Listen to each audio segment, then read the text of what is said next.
Bien, hermanos, un gusto de saludarles nuevamente. Vamos a orar para iniciar la clase de esta noche, la sesión número 7. Así que le invito a que incline sus rostros para que comencemos esta noche. Padre Santo, te agradecemos en esta hora, este día que tú nos has concedido. Gracias por tu cuidado, tu protección, tu provisión para cada uno de nosotros, en nuestros hogares, cuidándonos en nuestros trabajos, en nuestras labores. Te agradecemos, Dios bendito, por todo ese cuidado que tú manifiestas hacia nosotros. Sobre todo en este momento, en manera particular, por poder reunirnos a seguir estudiando tu palabra a través de estos ejemplos que nos han dejado, que tú nos has dejado a través de tu palabra, de estos hombres y mujeres que sin lugar a dudas nos dejan ejemplo de lo que tú esperas para nosotros el día de hoy, de manera particular con respecto a la oración. Ayúdanos a comprender, a mirarnos, a examinarnos y de esa manera, Dios eterno, poder mejorar nuestra vida de oración como corresponde, como debe ser, y así ir madurando en este aspecto tan importante que, como hemos estudiado, que es la oración, para tener una estrecha relación, una intimidad muy profunda contigo. Gracias por este tiempo, dirígenos en este estudio, queremos hacerlo para tu gloria y para nuestro beneficio, te lo rogamos a través de tu Hijo Jesús. Amén. Bien, hermanos, como les mencionaba recién, vamos a ir con la sesión número 7 el día de hoy, estudiando a otro personaje, otro de los hombres de la Biblia que nos enseña también respecto de cómo es que debemos orar. Pero antes de eso, como siempre, vamos a ir a una introducción y para eso quiero que ya sea lo busquen en sus Biblias o pongan atención a la pantalla, porque quiero que meditemos un poquitito en este salmo, Salmo 18, versículo 6. eh, Recordándoles que en particular en los estudios ocupo la Nueva Biblia de las Américas para que vayamos conociendo esta buena traducción como una opción más para leer o para estudiar. Y este salmo consta de 4 líneas, 4 frases, y la primera de ellas dice: en mi angustia invoqué a Jehová. El salmista que escribe este libro dice: en mi angustia, cuando estaba con dificultades, cuando estaba en momentos oscuros de mi vida, cuando estaba con problemas, invoqué a Jehová. O sea, lo invocó en el sentido de que lo nombró, dijo: Dios, ponme atención. Eso significa invocar. Pero no solamente lo invocó en términos de llamar su atención, sino que también continúa diciendo y dice: y clamé a mi Dios. O sea, no solamente hay una intención de, de llamar la atención o de invocar el nombre, sino que hay una intención también de clamar, de tener una conversación, de presentar el motivo de la angustia que en ese momento tiene el salmista. Y nosotros en eso debemos meditar. ¿Qué estamos haciendo nosotros frente a un problema? ¿Exclamamos solamente y decimos: oh Dios mío, como una invocación a Dios? ¿O hacemos un pequeño clamor? Obviamente hay situaciones distintas. ¿Clamamos a Dios? Oh Dios mío, ayuda, estoy pasando esta situación muy difícil, estoy angustiado, estoy con problemas. El punto es que el salmista no solamente queda en esto de invocar y clamar, sino que cuando el salmista invoca y clama, Dios ofrece o da, mejor dicho, una respuesta. Y esa respuesta tiene que ver con que él, que es Jehová a quien está invocando, oyó la voz desde su templo, desde donde Dios está, oyó la voz, oyó la invocación, oyó el clamor del salmista.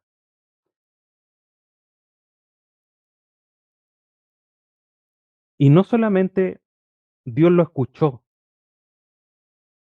en el sentido de que Dios puede haber dicho: ah, mira, hay alguien que está pronunciando mi nombre, sino que también hay una intención o un entendimiento del salmista que el clamor que él estaba levantando a Dios llegó delante de él a sus oídos. Entonces veamos lo profundo de este pequeño o de este versículo. El salmista invoca, Dios lo escucha, clamó a Dios y ese clamor llegó delante de Dios, fue escuchado, fue atendido. Y sin lugar a duda podemos pensar que Dios lo escuchó y respondió. ¿Cómo? Obviamente el resto del salmo lo dice. Pero quería poner eh, la atención o fijar su atención en esta realidad. Cuando nosotros invocamos y clamamos a Dios, Dios nos escucha y nuestro clamor llega delante de Él, llega a sus oídos. Él pone atención.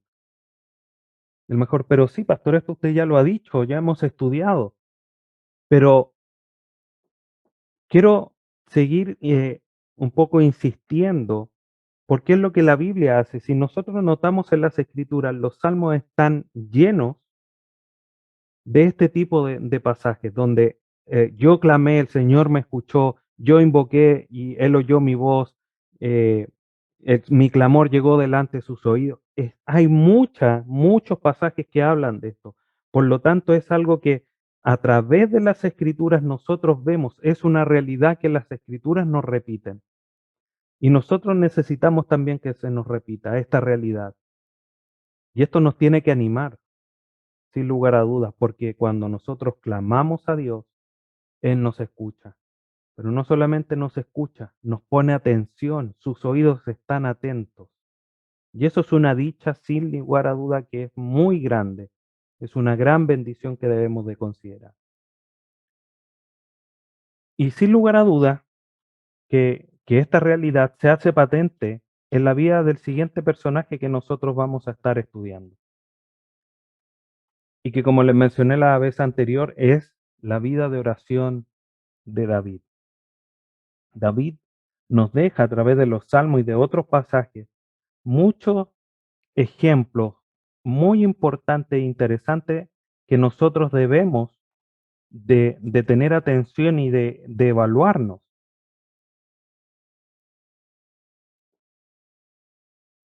De hecho, es el mismo David donde en el Salmo 18:6 dice, invoqué mi angustia al Señor, clamé a Él y Él me escuchó. ¿Por qué lo escuchó? Bueno, vamos a ir conociendo un poquitito, vamos a, como siempre, a ir a algunos aspectos generales de David. Es un personaje conocido de las Escrituras, así que rápidamente respondemos a la pregunta, ¿quién era David? David obviamente era hijo de Isaí.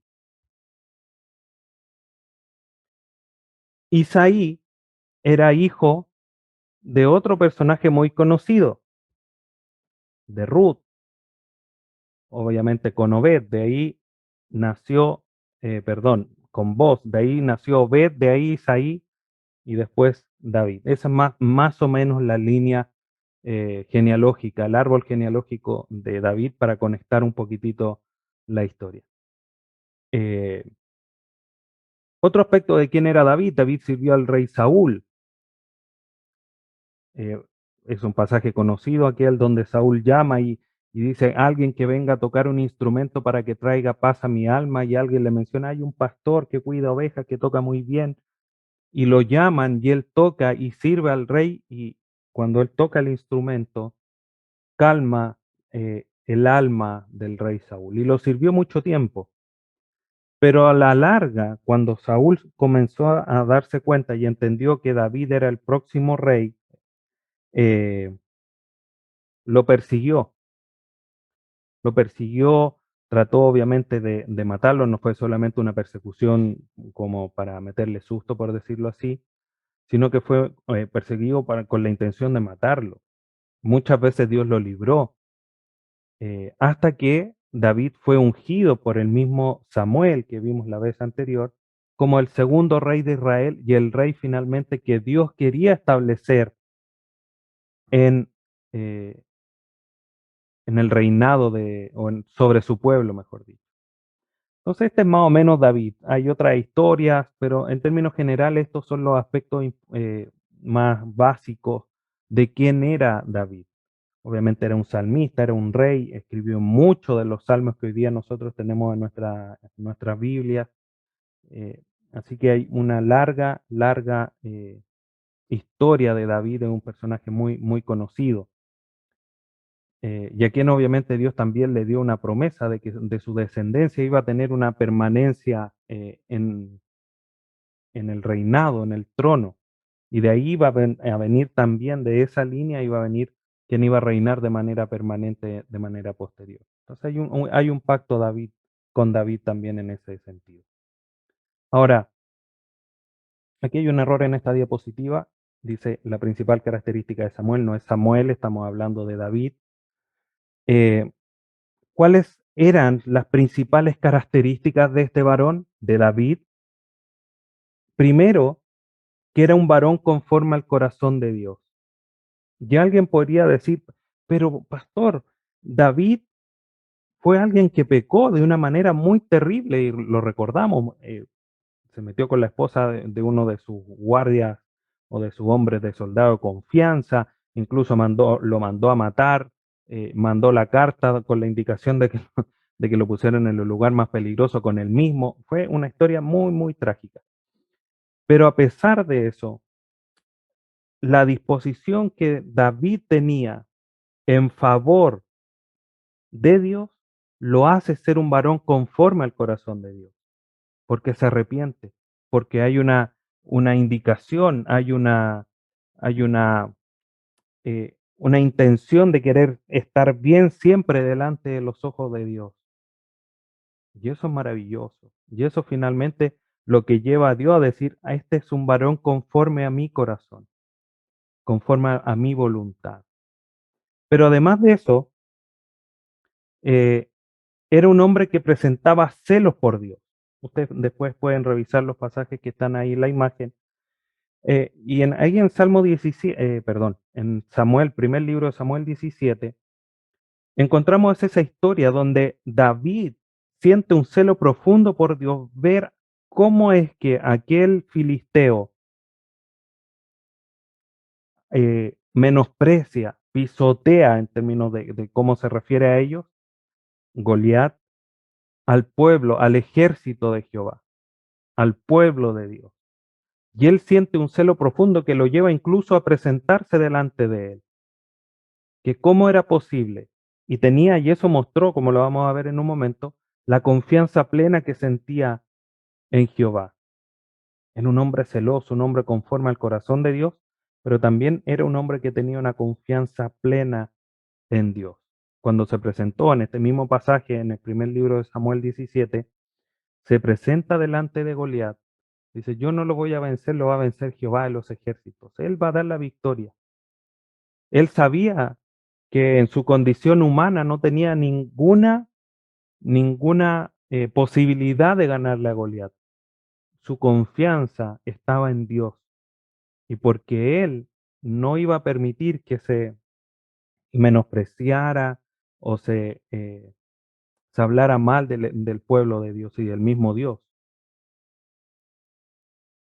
Entonces, nos muestra esa confianza plena y eso lo vemos a lo largo de la vida de David.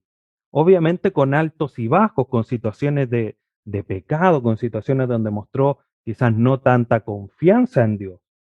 Pero eso también nos muestra que finalmente David no era aquel que estaban esperando que iba a derrotar finalmente al enemigo allá en Génesis 3, capítulo 15.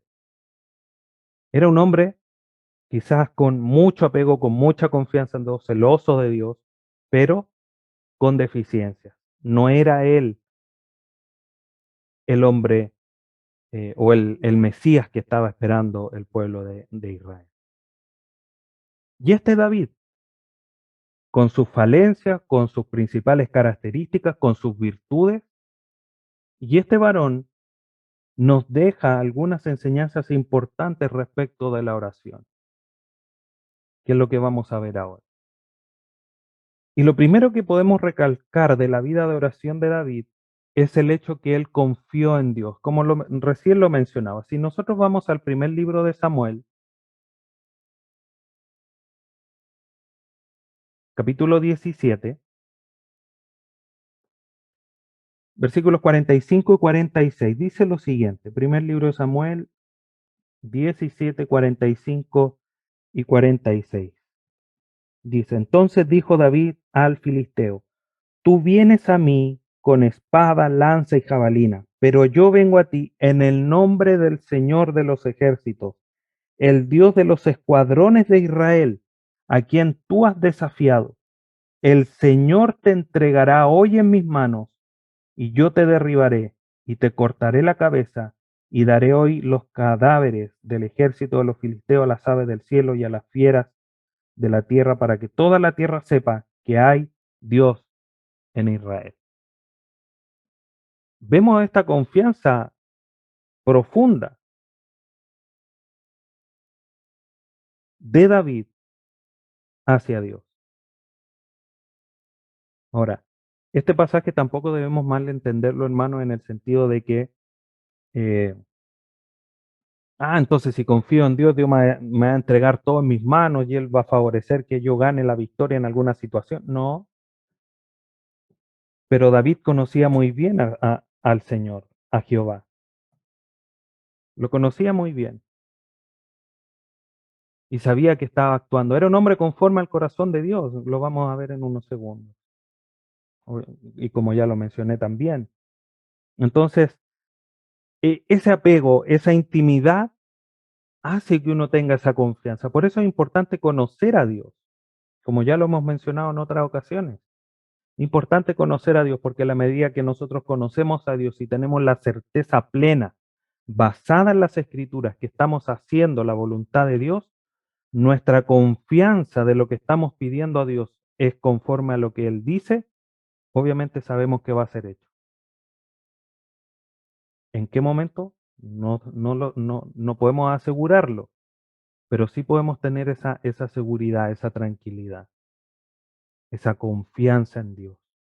David la tenía. La pregunta quizás más aplicativa al día de hoy en este punto en particular es, ¿cómo estoy yo orando a Dios? O mejor dicho, cuando yo oro a Dios, ¿cómo, cómo está mi fe? ¿Cómo está mi confianza? ¿Estoy orando de esa manera? ¿Estoy entregando mi corazón de la manera eh, de una confianza plena, una confianza segura en lo que Dios va a hacer o cómo Él me va a responder la oración? Una vez más citando a Santiago, aquel que pide dudando no recibe nada. Entonces cuando pedimos, estamos pidiendo con la confianza, así tal cual como tenía la confianza David en Dios. Una pregunta para meditar y cada uno tiene que evaluarse. Pero no solamente confío en Dios, y como decía recién, es importante comprender que también David buscó la guía de Dios. Hay varios pasajes que nos hablan de esto, pero primer libro de Samuel, capítulo 23, versículos 2, dice, entonces consultó David al Señor, ¿debo ir a atacar a estos filisteos? Y el Señor dijo a David, ve, ataca a los filisteos y libra a Keila. Los pasajes siguientes que están ahí en la diapositiva nos muestran algo muy similar. Dios consultando a David, perdón, David consultando a Dios, mejor dicho.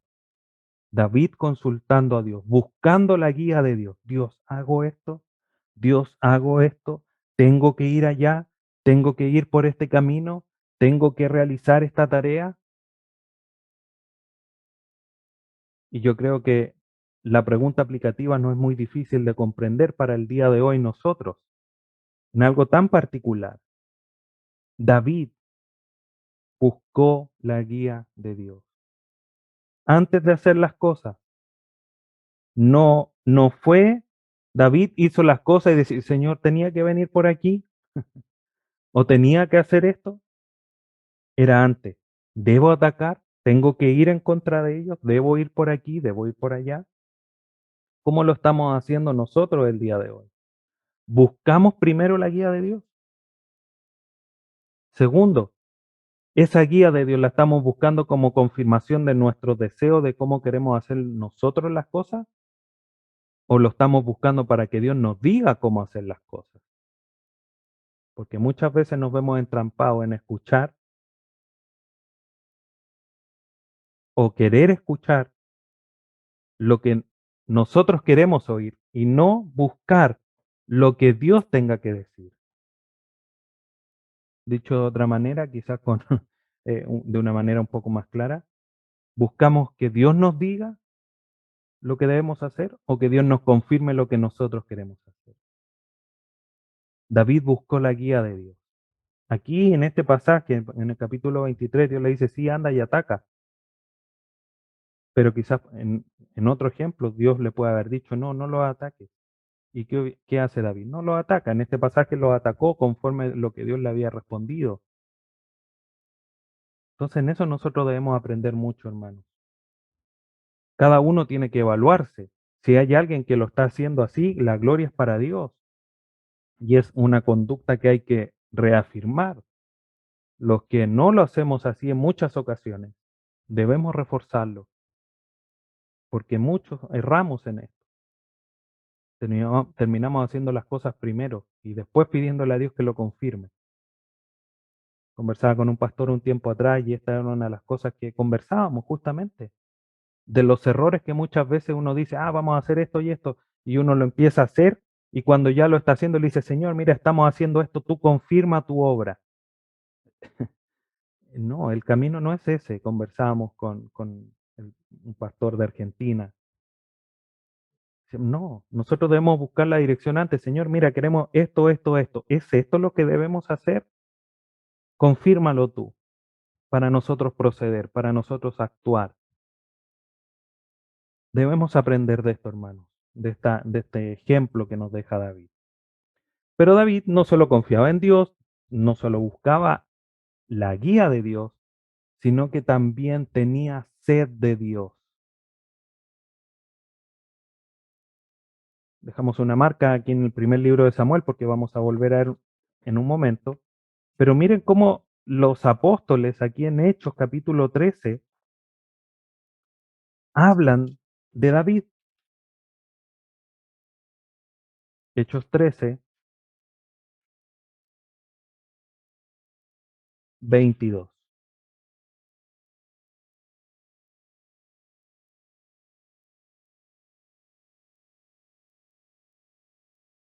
Dice, cuando lo quitó, Hechos 13, 22, les levantó por rey a David, del cual Dios también testificó y dijo, he hallado a David, hijo de Isaí, un hombre conforme a mi corazón, que hará toda mi voluntad.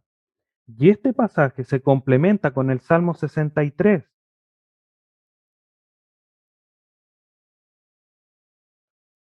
Salmo 63, versículo 1 y 2, que dice lo siguiente.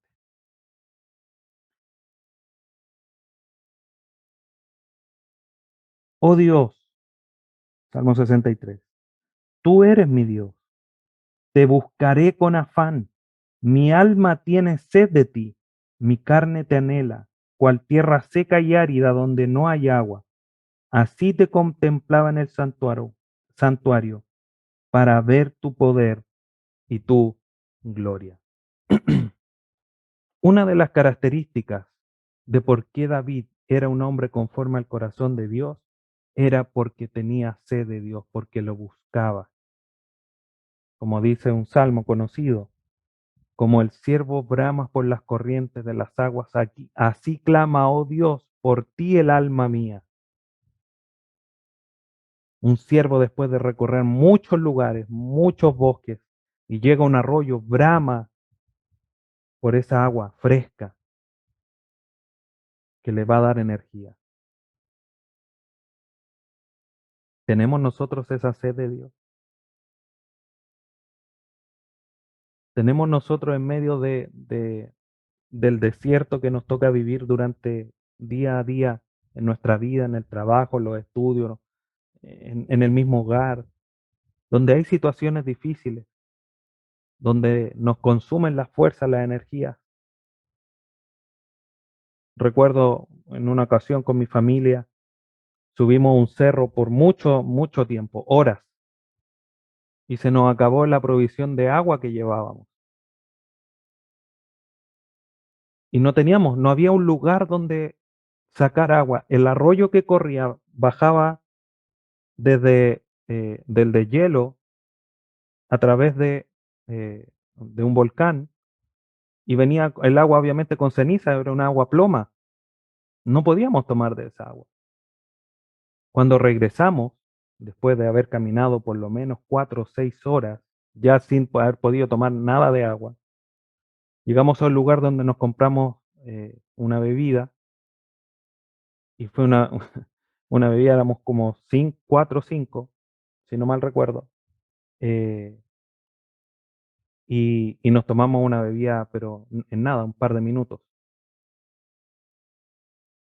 Y yo digo, y pienso, y lo aplico ahora a través de ese ejemplo, hermano, para que usted también se analice.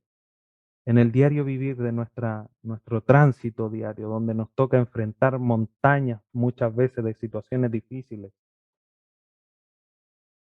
cuando bajamos de esas situaciones difíciles o cuando atravesamos la montaña, ¿tenemos sed de Dios? ¿O lo único que queremos es tirarnos un rato en la cama, ver tele, dormir una siesta? Eso me va a reconfortar. ¿Y el Señor? ¿Cuánta sed de Dios estamos teniendo? David nos deja un ejemplo, porque él lo escribe aquí en el Salmo, pero sin lugar a duda en su vida lo vemos, insisto, con altos y bajos, como todos nosotros, pero sin lugar a duda que mostró muchos puntos altos respecto de que él tenía sed de Dios y buscaba hacer la voluntad de Dios. Tener sed de Dios no significa que Dios nos dé todo lo bueno solamente, sino que también buscar a Dios en los momentos difíciles o cuando Dios nos manda a hacer cosas difíciles. Por ejemplo, esperar que Él nos dé una respuesta. ¿Seguimos buscando o nos cansamos fácilmente?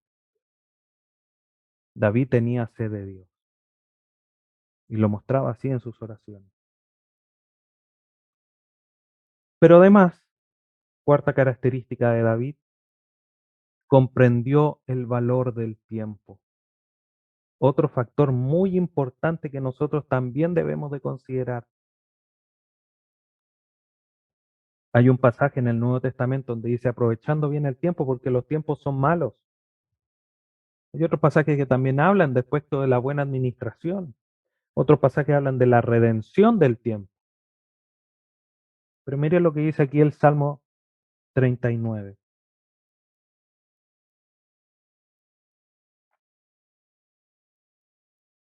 versículos 4 y 5. Señor, hazme saber mi fin y cuál es la medida de mis días, para que yo sepa cuán efímero soy. Tú has hecho mis días muy breves y mi existencia es como nada delante de ti. Ciertamente todo hombre, aún en la plenitud de su vigor, es solo un soplo. David tenía una intención. Quiero saber que finalmente mi vida es muy efímera, muy breve, como dicen otros pasajes, como la niebla de la mañana. Y David comprendía eso, le pedía a Dios que lo hiciera comprender más. Pero en ese sentido, hermano, ¿tú has comprendido el valor del tiempo? Y yo creo que aquí todos podemos decir, hoy sí, los días se están pasando muy rápido, ya estamos en octubre, terminando octubre, y se va otro año rápidamente,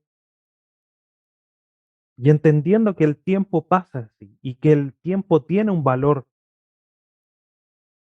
que nos hace a todos iguales. Un autor, no recuerdo en este momento quién, que menciona esta realidad, que si hay algo que a todos los seres humanos nos hace igual, es el tiempo, porque es algo que nadie puede evitar, ni con dinero, ni con salud. El tiempo pasa de manera irremisible, irrevocable y todo ese tipo de adjetivos.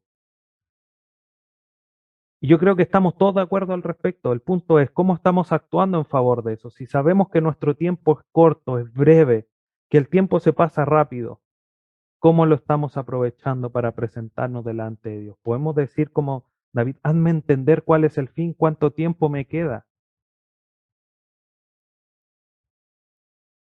A lo mejor eso nos haría entregarnos de mejor manera delante de Dios. El punto es que normalizamos tanto que vamos a tener el día de mañana porque todos los días despertamos que no nos preocupamos mucho.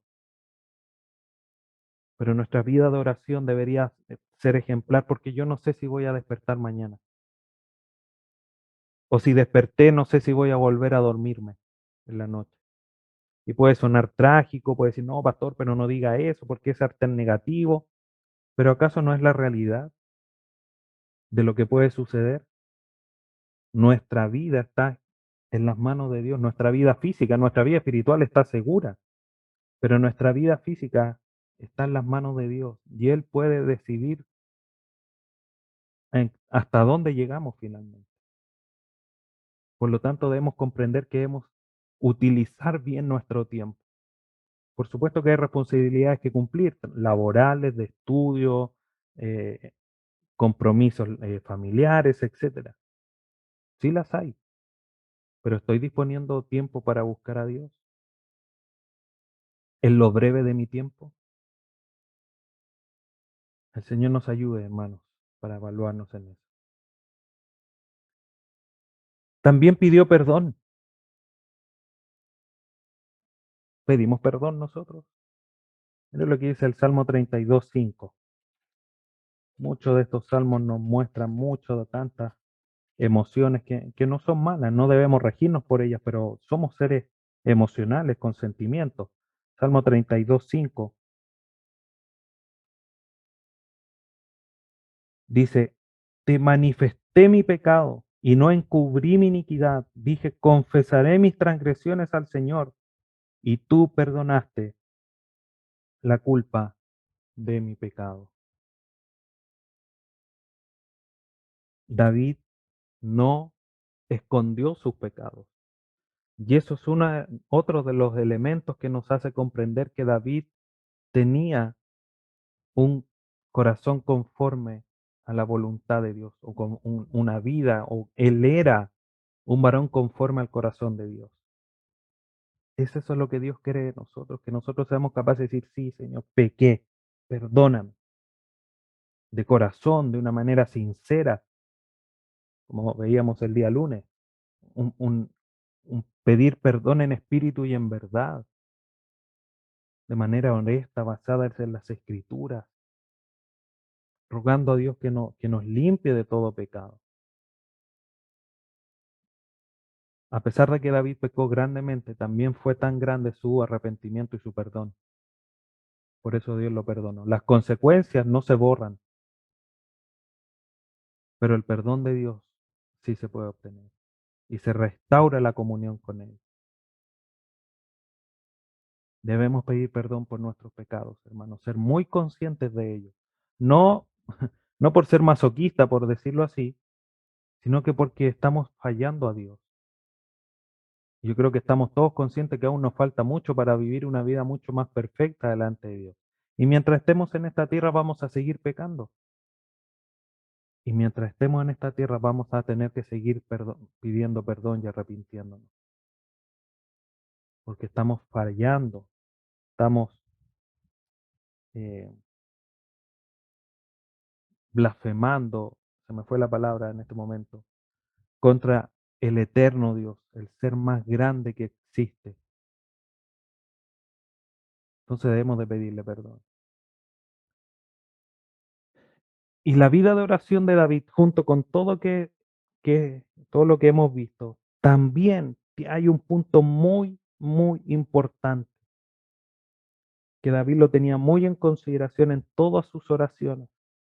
Recordando, hago un paréntesis, hermanos, cuando nosotros leemos esto, cuando leemos estos salmos debemos ver cómo David está orando. Muchas veces nos cuesta imaginar que esto es una oración, porque no vemos o no nos menciona las escrituras que David estaba de rodillas, por decirlo así, o poner ese ejemplo. Pero cualquier situación donde se está dirigiendo uno a Dios es una oración, es conversar con Él. Y así lo hace David. Cerrando ese paréntesis, David, pidiendo perdón, hablando con Dios.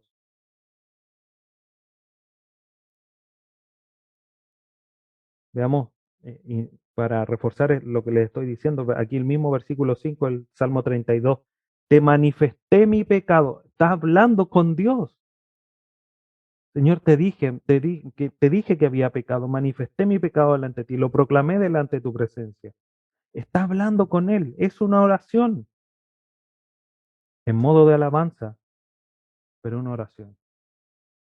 Entonces debemos ampliar nuestro entendimiento y todas estas oraciones que David hacía, pidiendo perdón, alabando a Dios, mostrando confianza en Él, etcétera, etcétera, estaban basados en algo muy importante que inundaba las oraciones de David y la vida de David, que era tener un conocimiento profundo de Dios. El Salmo 139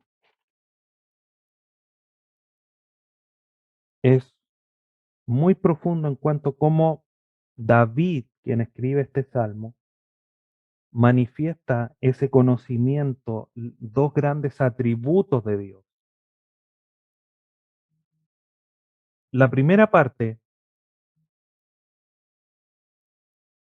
menciona sobre la omnipresencia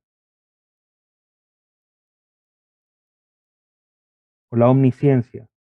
Después habla sobre la omnipresencia de Dios. Dice en los primeros versículos del Salmo 139, oh Señor, tú me has escudriñado y conocido. Tú conoces mi sentarme y mi levantarme desde lejos, comprendes mis pensamientos. Versículo 4, aún antes de que haya palabra en mi boca, oh Señor, tú ya la sabes. Versículo 6, tal conocimiento es demasiado maravilloso para mí, es muy elevado, no lo puedo alcanzar. Versículo 7 habla de la omnipresencia. ¿A dónde me iré de tu espíritu? ¿A dónde huiré de tu presencia? Si subo a los cielos, allí estás tú. Si en el Seol preparo mi lecho, allí tú estás. Bueno, y así continúa el Salmo.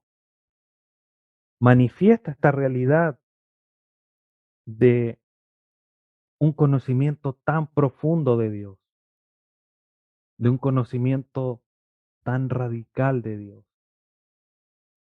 ¿Cómo estamos nosotros, hermanos?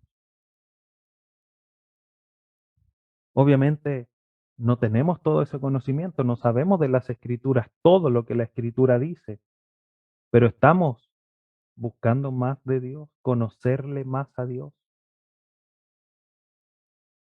Y lo bueno es que a través del discipulado de los días lunes estamos conociendo más a Dios. Y eso es bueno. Y eso nos va a ayudar a confiar más en Él, a tener estas palabras. Oh Señor, tú me has escudriñado. Está hablando con Dios, es una oración. Qué dicha, qué alegría poder comunicarse con Dios con las mismas palabras, teniendo un conocimiento de Dios profundo. David oraba teniendo un conocimiento profundo de a quién se estaba dirigiendo. Y por último, David oró con un corazón agradecido. Volviendo a los libros de Samuel, en el segundo libro, capítulo 7, versículos 12 al 16.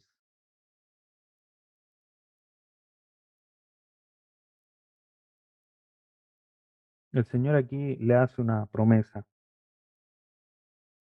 Cuando tus días se cumplan y reposes con tus padres, levantaré a tu descendiente después de ti, el cual saldrá de tu entraña y estableceré su reino. Él edificará mi casa, etcétera, etcétera. Dios le hace una promesa. Y en el versículo 18 dice, entonces el rey David, después de escuchar todo esto, entró y se sentó delante del Señor y dijo, ¿quién soy yo, oh Señor Dios? ¿Y qué es mi casa para que me hayas traído hasta aquí? Estas son palabras de agradecimiento, palabras de una mente que estaba completamente descolocada de ver tanta bondad de Dios, de ver tanta misericordia de Dios hacia la vida de él y de su familia, no solamente de la vida de él, sino que de su familia. ¿Cómo estamos nosotros orando al Señor frente a algo que Dios nos responde, algo Dios nos dice? Señor, ¿soy yo digno de recibir tanta misericordia de tu parte? David ya a estas alturas ya había pecado, ya se había arrepentido. Imagínense lo que había en el corazón de David. Yo soy indigno de recibir el bien de Dios. Pero aún así son palabras finalmente de alegría, o no de alegría, sino que de agradecimiento a Dios. ¿Cómo estamos orando nosotros? ¿Tenemos esa habilidad o la capacidad de poder orar a Dios de una manera agradecida por todo lo que Él nos da? Frente a un plato de comida, Señor, soy yo digno de que nunca me falte el alimento, nunca me falte el vestido, nunca me falte algo para beber. Siempre hay un vaso de agua, siempre hay un té sobre la mesa. Somos nosotros dignos, pero el Señor es por su misericordia. Por eso debemos agradecer siempre. Y hay pasaje en Tesalónica, la voluntad de Dios es que ustedes sean agradecidos. Ya vamos a llegar a ese pasaje en la primera carta a los tesalonicenses en el capítulo 5. Pero esa es la voluntad de Dios, que seamos agradecidos, porque nosotros no merecemos nada. Lo que tenemos lo tenemos por gracia. Y por esta razón, hermanos, es que David fue uno de los más grandes del Antiguo Testamento. No de muchos, sino es que es el único que se dice que era un hombre conforme al corazón de Dios. Y miramos hacia atrás. ¿Qué pasó con Moisés? ¿Qué pasó con Noé? ¿Con el mismo Samuel? ¿O con Ana? Que mostraron una vida de oración ejemplar, pero siempre se recuerda más a David. Pero David tenía todo esto a modo quizás de resumen, porque él dice en el Salmo 23, demuestra esta confianza, esta seguridad, este conocimiento de Dios, aunque pase por el valle de sombra de muerte, no temeré mal alguno porque tú estás conmigo. Tu vara y tu callado me infunden aliento. Tú preparas mesa delante de mí en presencia de mis enemigos. Has ungido mi cabeza con aceite, mi copa está rebosando.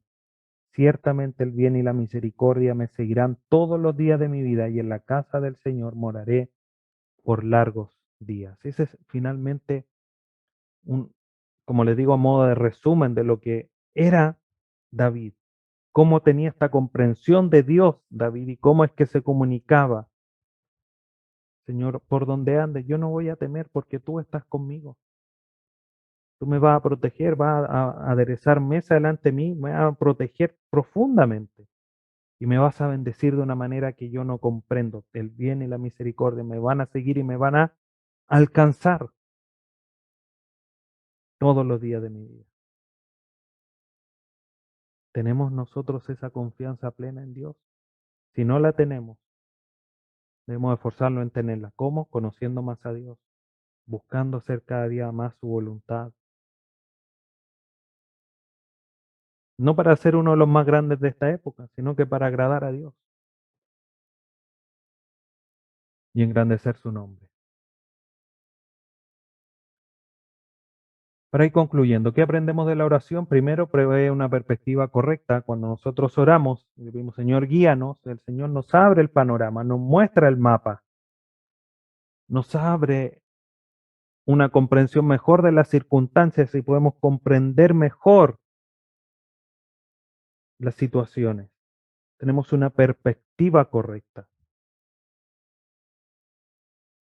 Ayer veíamos en un canal un reportaje de un hombre que andaba buscando unos peces en un río en África, si no mal recuerdo, y andaba siempre en bote. Y dijo, no encontraba, no lograba visualizar lo que él andaba buscando, hasta que se subió a un helicóptero.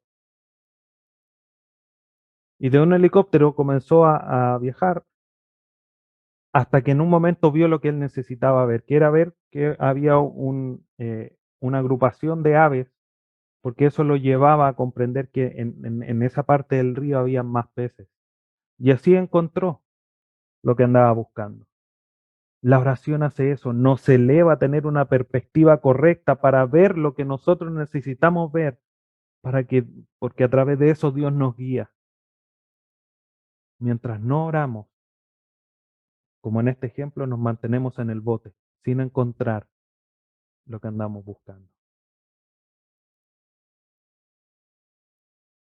A través del ejemplo de David, como segundo punto, la oración debe impregnar nuestros días, hermanos. Si hay algo de nuestra vida que debe eh, llenar de una manera abundante, rebosante, nuestro diario vivir es la oración. David así lo hacía. Tenía sed, estaba en comunión constante con Dios. También nos muestra que la vida de David, que la oración es una muestra de actitud de confianza frente a una situación. Si lo primero que hacemos, como he puesto siempre el ejemplo y a lo mejor es un poco repetitivo, pero si frente a un problema económico, lo primero que hacemos es ir y pedir un préstamo al vecino o al banco sin pedir la dirección de Dios, ¿a quién, a quién cree usted que se está demostrando esa confianza? O por otro ejemplo, digo, un par de compañeros de trabajo dicen, no, yo tengo mucha confianza en ti. Yo a ti te preguntaría cualquier cosa para saber tu dirección. Y frente a cualquier situación, primero le pregunta a otro compañero. ¿Cómo crees que se siente aquel que le dice, no, yo tengo mucha confianza en ti? Se siente defraudado finalmente porque nunca le pregunta por situaciones y anda preguntando por otros lados. A mí personalmente me ha sucedido, compañeros de trabajo me dicen, no, es que tú eres de confianza. Y me han preguntado situaciones incluso laborales y otras situaciones particulares de índole personal. Y me he quedado yo un poco para adentro. Y demuestran esas personas que tienen confianza. Pero ¿cómo lo estamos haciendo nosotros con Dios? Decimos, no, yo confío en Dios, pero lo primero que hacemos es hacer cualquier otra cosa antes de pedir la guía de Dios. Eso no es una manifestación de confianza.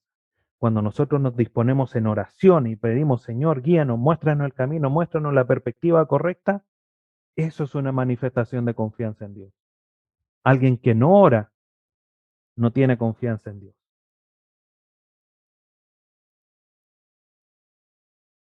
A través de la vida de oración también aprendemos como último punto que la oración debe ser sencilla. No es necesario oraciones con mucha palabrería, palabras rebuscadas. El Señor Jesucristo lo enseña así en los evangelios. Oraciones sencillas. No necesariamente, eh, no hay que, mejor dicho, no hay que confundir sencillo con pobre, pero no hay que ser muy rebuscados, ni darle tanta vuelta. Oraciones sencillas. Lo vemos así. Obviamente hay oraciones más prolongadas, profundas, pero finalmente sencillas. Es una conversación, hermanos. La oración es una conversación con Dios. Entre más sencillo lo hacemos, más confianza, más fluido nos sale.